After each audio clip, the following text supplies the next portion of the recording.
first thing is like to work on a film like this. What you know when. What drew you to it? Is it the working with Gregg? Is it working like what is the you're like all right? You know, I was lucky to have this part of Agent Coulson in Iron Man. It was a little part that Jon Favreau asked me to do, and then it just got bigger and more fun. I had some fun stuff to do in Iron Man 2. And then when they said to me on Iron Man 2, you know, that you were talking about New Mexico because you're going to be in Thor, I couldn't believe it. I love playing the guy. I love working with these guys. I had such a great experience on those. I was psyched to continue it.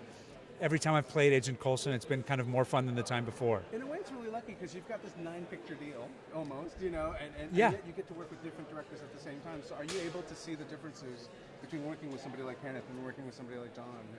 Well, yes, I am. They're very different as directors, and at the same time, there's a commonality. They're both smart as hell. They have a very forceful understanding of how they want to tell their particular Marvel's hero's origin story or otherwise, and at the same time, and they're funny.